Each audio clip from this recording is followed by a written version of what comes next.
Na hii ni kuhusu uwanja wa Benjamin Mkapa jijini Dar es Salaam, ambao hivi sasa yapata miaka 2 kama sio 1.5, ambao kila siku inasemekana uwanja huo bado upo kwenye maboresho.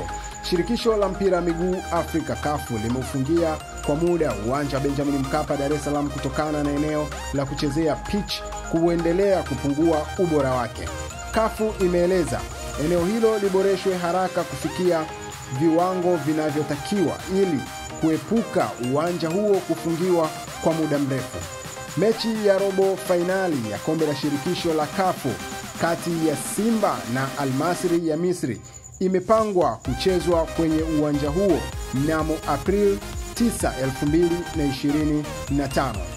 Ili kuondoa usumbufu, shirikisho la mpira wa miguu nchini Tanzania TFF chini ya Rais Wallace Karia limetakiwa kutuma jina la uwanja mbadala utakaotumiwa na klabu ya Simba.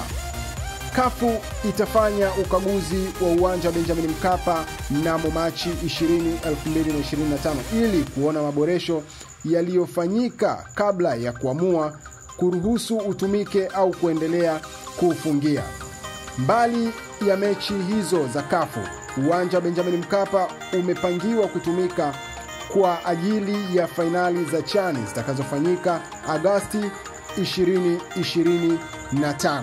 Uwanja wa Benjamin Mkapa hivi sasa yapata 1.5 ama miaka 2 kila siku uwanja unafanyiwa marekebisho. Sasa shirikisho la mpira Afrika CAF limeamua kufunga uwanja huo kwa muda ili kuacha maendeleo ya maboresho yaendelee kufanyika katika uwanja huo mpaka kufikia tarehe ambayo wameitaja. Lakini pia viongozi wa shirikisho la mpira Afrika litapita kukagua uwanja huo ili kuangalia ubora wa marekebisho hayo yanayoendelea kufanyika kila siku kabla ya kuruhusu mchezo wa kwanza wa michuano ya robo finali ambayo itawakutanisha miamba ya Afrika ama timu bora Afrika, Simba Sports Club na Al Masry ya Misri.